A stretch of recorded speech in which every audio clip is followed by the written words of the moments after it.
AP మాజీ మంత్రి కాకాణి గోవర్ధన్ రెడ్డి అజ్ఞాతంలోకి వెళ్లినట్లు తెలుస్తోంది. పోలీసులు అరెస్ట్ చేస్తారని భావించి ఆయన అజ్ఞాతంలోకి వెళ్లినట్లు భావిస్తున్నారు. తాటిపర్తిలోని రుస్తుం మైన్స్ లో అక్రమ మైనింగ్ కు సహకరించారని కాకాణిపై ఆరోపణలున్నాయి. ఈ కేసులో పోలీసులు ఇప్పటికే ముగ్గురిని అరెస్ట్ చేశారు. ఇటు కాకాణి బెయిల్ పిటిషన్ పై విచారణ మంగళవారానికి వాయిదా పడింది.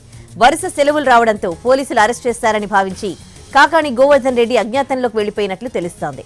నిన్న ఉదయం పార్టీ నేతలు కార్యకర్తలతో కాకాణి భేటీ అయ్యారు. ఆ తర్వాత విజయవాడ నుంచి లాయర్ ఫోన్ చేశారంటూ చెప్పి వెళ్లిపోయారు.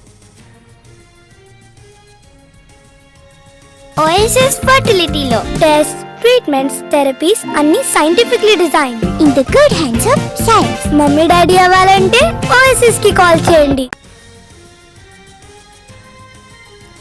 ఏపీ మాజీ మంత్రి కాకాణి గోవర్ధన్ రెడ్డి అజ్ఞాతంలోకి వెళ్లినట్లు తెలుస్తోంది. పోలీసులు అరెస్ట్ చేస్తారని భావించి ఆయన అజ్ఞాతంలోకి వెళ్లినట్లు భావిస్తూ ఉన్నారు. పూర్తి డీటెయిల్స్ ని మా ప్రతినిధి అమర్ ఫోన్లో అందిస్తారు.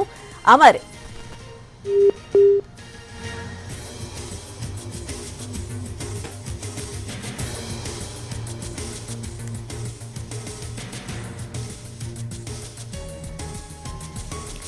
ఏపీ మాజీ మంత్రి కాకాణి గోవర్ధన్ రెడ్డి అజ్ఞాతంలోకి వెళ్లినట్లు తెలుస్తోంది. పోలీసులు అరెస్ట్ చేస్తారని భావించి ఆయన అజ్ఞాతంలోకి వెళ్లినట్లు భావిస్తూ ఉన్నారు.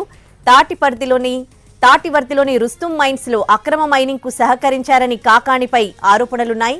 ఈ కేసులో పోలీసులు ఇప్పటికే ముగ్గురిని అరెస్ట్ చేశారు. ఇటు కాకాణి బెయిల్ పిటిషన్ పై విచారణ మంగళవారానికి వాయిదా పడింది. వరుస సెలవులు రావడంతో పోలీసులు అరెస్ట్ చేస్తారని భావించి కాకాణి గోవర్ధన్ రెడ్డి అజ్ఞాతంలోకి వెళ్లిపోయినట్లు తెలుస్తోంది. నిన్న ఉదయం పార్టీ నేతలు కార్యకర్తలతో కాకాణి భేటీ అయ్యారు. ఆ తర్వాత విజయవాడ నుంచి లాయర్ ఫోన్ చేశారంటూ చెప్పి వెళ్లిపోయారు.